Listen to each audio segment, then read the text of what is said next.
Crystal Palace are facing uncertainty over whether or not they will be able to compete in the Europa League next season.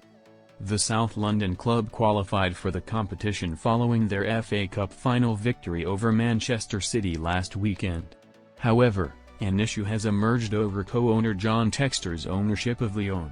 The Ligue 1 club have now also qualified for the Europa League after PSG beat Reims in the French Cup final on Saturday, 24th of May. UEFA's rules prohibit clubs from being controlled by the same owners or directors from competing in the same European competition. Finance expert Stefan Borson exclusively told Football Insider Textor's corporate activity plans could cause an issue if he decides to put either club into a blind trust. It emerged earlier this month Textor is attempting an audacious takeover of Palace after holding talks with fellow co-owners David Blitzer and Josh Harris about purchasing their shares. The American billionaire, who holds a 45% share at Selhurst Park, also owns majority stakes in Brazilian First Division outfit Botafogo and Belgian side RWD Molenbeek alongside Lyon. Borson insisted he believes Palace will find a way around the issue to allow them to compete in the Europa League next season. He told Football Insider, "It's not completely clear. I suspect it will be fine. The complexities are we don't know exactly the details of how much control he has at Crystal Palace and how the arrangement works. If he has indirect influence, and it is defined in Article 5 of the UEFA rules that it needs to be significant, it's not just that you happen to be a shareholder, so you would have to have significant influence over certain aspects of Crystal Palace for this to bite. Then the issue is going to be around what his plans are. He seems to have a lot of corporate plans for Crystal Palace and for Eagle.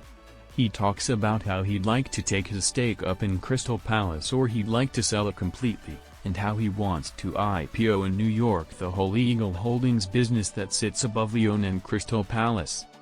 Now, none of the teams that have done a blind trust deal, so City with Girona, Nottingham Forest with Olympiacos, and Manchester United with Nice, none of those situations have had the interested party also at the same time saying that he wants to do some corporate activity.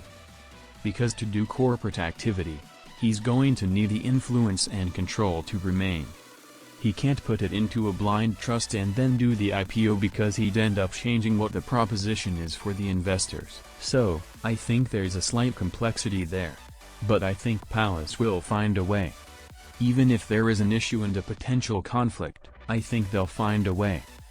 Football Insider revealed on 20th of May Palace and Oliver Glasner will open contract talks in the coming weeks as they look to agree a new deal. The Austrian manager, who is out of contract at Selhurst Park in June 2026, was linked with Tottenham and RB Leipzig before his side's FA Cup success. Sources say the 50-year-old would love to lead Palace out in the Europa League next season. For more Crystal Palace and exclusive news, follow us on Facebook or join our brand new WhatsApp channel for instant updates to be sent straight to your phone.